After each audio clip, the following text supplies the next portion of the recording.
So, what's up mga quiz? Ayun na naman, ang dami kong nakikita ngayon sa social media. Unang-una, yung mga resignation na yan. Hindi ko alam kung bakit kailangan mag-resign at ano pala ang pinaplano. Ibig ko sabihin, ganun ba kadali mapalitan yung mga cabinet member if ever na mag-resign lahat? Or may naka-back up na line up na uli para sa ipapalit? Ano ba ang gagawin? Tipong resignation ba to or reshuffling lang or ano, ewan ko. Pero ang pinakamasaklap as of now sa ating mga katulad nating mga motorista is yung NCAP na yan. Problema yan. Ibig ko sabihin, ito yung mga problema natin na, alam mo yun, akala mo wala kang mali, pero may mali pala. Ano ba, AI ba yung magsasabi na may mali tayo sa camera or something? Yung mga ganung bagay. Tsaka, iba pa rin kasi kapag may conversation, although mas madalas may nag-aaway or something, pero iba yun eh. Hindi ko sure kung paano na naman yung NCAP na yan na pagkadating ng pag magpapagawa ka ng, magre-renew ka ng lisensya mo, dun mo makikita lahat ng atraso mo. 'Di ba? Ang labo. Tapos paano 'yan, katulad ko 10 years ang ko lisensya ko, which is kaka-renew ko lang nung isang taon.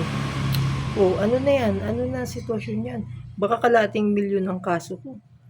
I mean, hindi ko sinasabing may kaso ako, yung violation sa traffic. Pero although hindi naman ako gano'n sa pagda-drive, pero 'di ba, paano 10 years kung malalaman? O paano ko mapagtatanggol?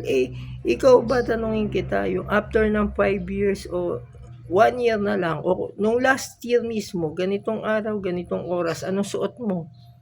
Hindi mo nakabisado yun, di ba? Paano pa yung katulad ko?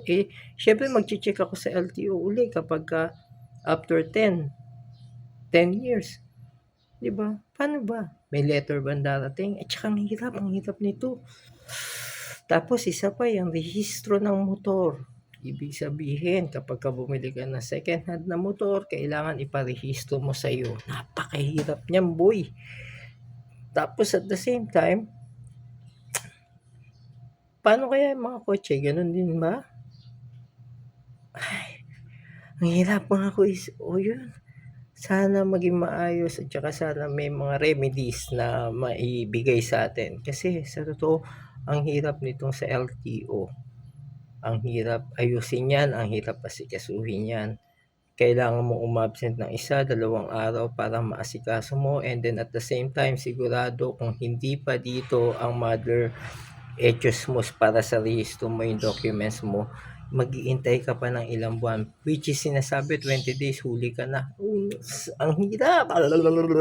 O sige, yun lang mga quiz. Kanya-kanya muna tayong problema sa buhay. Peace out.